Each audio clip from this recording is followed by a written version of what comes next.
इसलिए मंदिर में जाओ तो दोनों हाथ उठा दो। दर्शन कैसे करना चाहिए मंदिर में? कई लोगों को यह भी पता नहीं होता कि मंदिर जाएं तो दर्शन कैसे करें, मंदिर जाएं तो भगवान से कैसे मिले। मैं आपको जरा समझाता हूं, बहुत सावधानी से समझिएगा। भक्तों, भगवान के मंदिर जाकर के आप लोग मंदिर में भगवान के सामने खड़े हो जाते हैं और सामने खड़े होकर भगवान को प्रणाम करते हैं। ये बिल्कुल गलत है। भगवान के मंदिर जाओ, कभी भी विग्रह के सामने, मूर्ति के सामने खड़े मत हो, क्योंकि भगवान के सामने हनुमान जी हमेशा रहा करते हैं। भगवान के सामने कौन रहा करता है?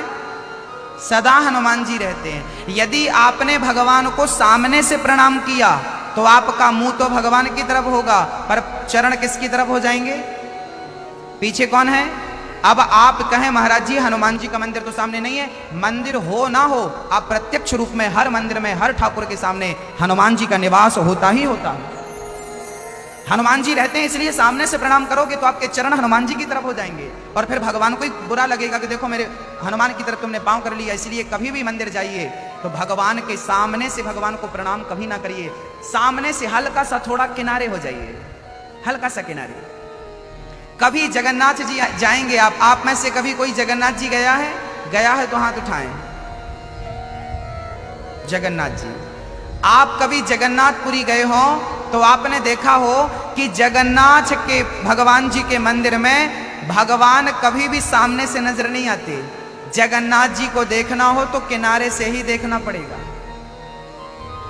ऐसे झुकना, किनारे जाना पड़ेगा। किनारा पकड़ेंगे तो जगन्नाथ जी का दर्शन होगा। बीच में द्वार के खड़े रहेंगे, जगन्नाथ जी का दर्शन नहीं होगा। मानो भगवान यही कहना चाहते हैं जगन्नाथ जी कि जब तक तुम किनारा नहीं पकड़ोगे तब तक मेरा दर्शन संभव ही नहीं है। किनारा पकड़ना अर्थात बहुत घूम लिया बीचों बीच, अब बुढ़ापा आ गया है, अब किनारा पकड़ लो और भगवान के भजन में लग जाओ। माया मोह त्याग करके किनारा पकड़ लो। तो भगवान के मंदिर में कभी भी जाएं तो सामने से दर्शन ना करें, कभी भी कैसे दर्शन करें? हल्का सा किनारा होकर, किनारा पकड़ के। कौन सा किनारा? बोले भगवान के दाहिने तरफ खड़े हो जाइए। हैं? किस तरफ? जैसे ये मंदिर है, यहां ये भगवान जी हैं, तो भगवान का दाहिना साइड कौन हो गया? दाहिना हाथ ये हो गया दाहिना, है ना? ये दाहिने तरफ खड़े होकर भगवान को प्रणाम करिए। प्रणाम किनारे से। कभी भी आप मंदिर जाएं तो साधु संतों को देखें, वो कभी सामने से प्रणाम नहीं करते, वो किनारे से प्रणाम करते हैं। इसलिए भगवान को हमेशा किनारे से प्रणाम करना चाहिए, बीच से नहीं। कई लोग तो, आप तो माता हैं तो बिल्कुल सामने से आपके चरण हनुमान जी की तरफ चले जाते हैं।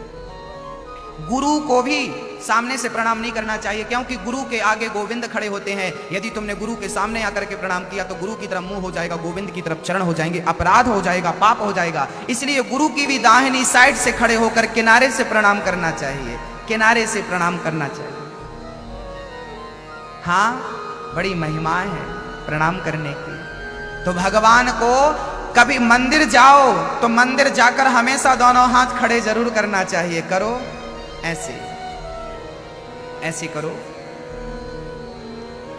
ऐसे करने का क्या अर्थ है? मंदिर कभी भी जाओ तो दोनों हाथ ऐसे उठाना चाहिए और ऐसे हाथ उठाकर भगवान का एक बार दर्शन जरूर करना चाहिए। इसका अर्थ क्या है? अब हाथ नीचे। अब इसका अर्थ बताता हूं। जब पुलिस किसी चोर को, अपराधी को पकड़ती है तो अपराधी अपनी जान बचाने के लिए क्या कहता है? गोली मत चलाना, मैं सरेंडर कर रहा हूं। तो चोर, अपराधी हमेशा भगवान के, पुलिस के सामने हाथ उठाकर आता है कि नहीं? अपराधी हमेशा हाथ उठाकर आता है या नहीं? बस इतना बताओ, हाँ या ना? अपराधी हाथ उठाने का अर्थ है कि मैंने सरेंडर कर दिया। मैंने क्या किया? मैंने किया क्या? हे प्रभु, आज मैं आपके चरणों में सरेंडर करने आया हूं, आज मैं अपने आप को आपके चरणों में समर्पित करने आया हूं। इसलिए दोनों हाथ उठाकर भगवान से कहना चाहिए, हे प्रभु मैं आपकी शरण में हूं, हे प्रभु। और याद रखना, भगवान के मंदिर जाना तो सदा अपराधी की भांति जाना। मैं कौन हूं? मैं कौन हूं? मैं अपराधी हूँ। हे प्रभु, मैं आपका अपराधी हूँ। क्यों अपराधी हूँ? क्योंकि मैं आपको भूल जाता हूँ, मेरे से पाप हो जाता है, मैं झूठ बोल देता हूँ, मैं कपट करता हूँ, मैं अहंकारी हूँ, मुझ में लाख बुराई है प्रभु, यही मेरा अपराध है। मैं कैसे आपको अपना मुंह दिखाऊं? भगवान के पास किनारे खड़े हो जाओ। प्रभु आपके सामने खड़े होने की मेरी हिम्मत नहीं, क्योंकि मैं अपराधी हूँ। अपराधी बनकर सदा जाना चाहिए और दोनों हाथ उठाकर कहना चाहिए, हे प्रभु मैं आपकी, हे प्रभु मैं आपकी शरण में हूं। हे प्रभु मैं आपकी, जोर से बोलो, हे प्रभु मैं आपकी, हे प्रभु मैं आपकी शरण में हूं। हे प्रभु मैं आपकी शरण में हूं। दोनों हाथ उठा करके अपने आप को